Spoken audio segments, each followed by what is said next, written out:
has threatened to resign unless he receives full support from all political parties. His bold ultimatum comes just a day after Army Chief General Wakar Ruzzaman called for elections to be held by December, and the Bangladesh Nationalist Party demanded a clear roadmap for the polls. Yunus' resignation talk is widely being seen as a strategic move to stir unrest in Dhaka, particularly against the army chief's push for elections. The growing buzz around Yunus's potential resignation is being viewed as a prelude to fresh agitation aimed at undermining the military's call for a democratic transition. Should elections take place, they would bring an end to Yunus's de facto prime ministership, which has been marked by controversial decisions and actions that have polarized the nation. Now we move on to Africa. South Sudan's President Salva Kiir has promoted Benjamin Bolmel, widely seen as his likely successor, to deputy chairman of the ruling Sudan People's Liberation Movement. Bolmel, who was placed on a U.S. sanctions list in 2017 for corruption, is believed by many in South Sudan to be Kiir's chosen heir amid ongoing rumors about the president's health. The country, the world's youngest, is still recovering from a devastating civil war that killed around 400,000 people after its 2011 independence. Kiir has been sidelining rivals and delaying elections. Bolmel, possibly married to one of Kiir's daughters, acknowledged his new role during a swearing ceremony in Juba. Analysts and diplomats view this move as positioning Bolmel to potentially take over the presidency in the near future. Let's listen in to President of South Sudan, Salva Kiir. For our new duties, I say this to them. Your appointment is not a reward. It is a responsibility. You have been given yourself not to rule.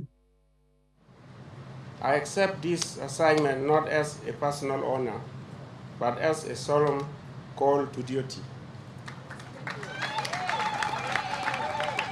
I pledge to serve with loyalty, discipline, and full commitment to your leadership, through which the SPLM has evolved and continues to prevail as the driving force in South Sudan's political landscape. South Korea's defense ministry said today that no discussions have taken place with Washington about withdrawing U.S. troops, dismissing a Wall Street Journal report suggesting the U.S. may pull 4,500 troops from the country. The report claimed the Pentagon is considering relocating forces to other Indo-Pacific areas, including Guam. Currently, 28,500 American troops are stationed in South Korea. Seoul reaffirmed its commitment to maintaining a strong joint defense posture with the U.S. to deter North Korea. While the allies agreed on a 5-year cost-sharing deal last year, President Trump has hinted that U.S. troop costs could become part of trade negotiations.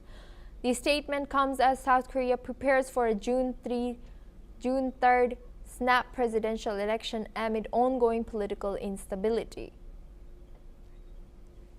Now we move on to Australia. The body of a man was found in a car trapped in floodwater near Coffs Harbour, southeastern Australia, raising the death toll to 4 amid severe flooding in southeast Australia.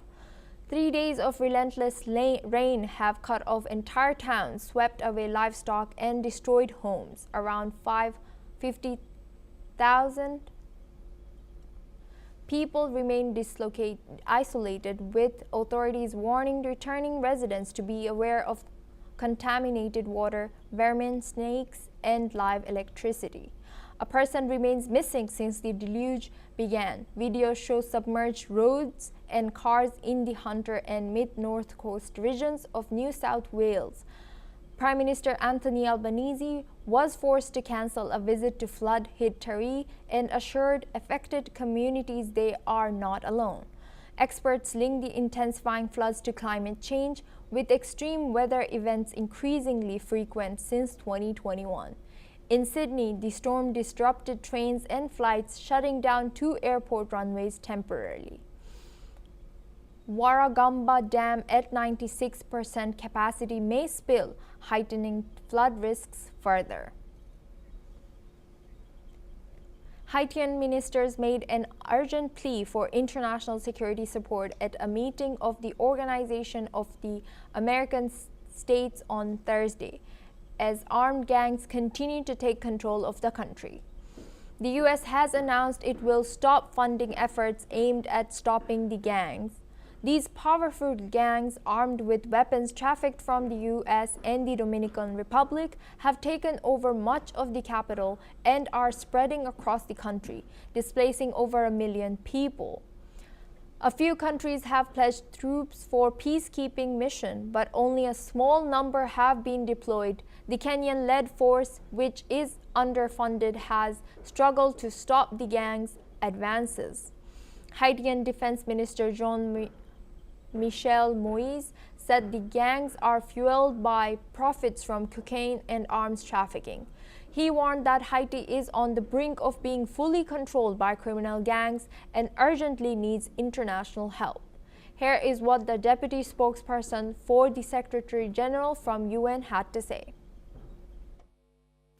From Haiti, our colleagues at the Office for the Coordination of Humanitarian Affairs warn that the recent wave of armed violence in the Center Department is putting thousands of children at risk. Since mid-April, more than 50,000 people have been displaced, including an estimated 15,000 children. Most displaced families have taken shelter in rural areas or in temporary sites with little access to essential services. Kingdom that has agreed to transfer sovereignty of the Chagos Islands to Mauritius while retaining control over the Diego Garcia military base for 99 years. This strategic base, jointly operated with the United States, plays a crucial role in regional and global security. The deal includes a 101 million euros annual payment to Mauritius, totaling 3.4 billion euros over the lease period. The agreement aims to resolve long-standing territorial disputes and secure the future of the military facility. The United States has welcomed the deal, emphasizing its importance for maintaining a strong defense posture in the Indian Ocean region. The agreement has been met with support from various international partners, including India, which views the resolution as a step towards completing the decolonization process for Mauritius. However, the deal has faced criticism from some quarters, particularly concerning the rights of the displaced Chagosian people and the strategic implications of the arrangement. Let's listen in to what UK Prime Minister Keir Starmer has said. A few moments ago, I signed a deal to secure the joint UK-US base on Diego Garcia. This is absolutely vital for our defence and intelligence, and therefore for the safety and security of the British people. The full assessment of why this is so important is highly classified, but I want to speak as frankly as I can. The strategic location of this base is of the utmost significance to Britain, from deploying aircraft to defeat terrorists in Iraq and Afghanistan, to anticipating threats in the Red Sea and the Indo-Pacific. The base is right at the foundation of our security and safety at home. In a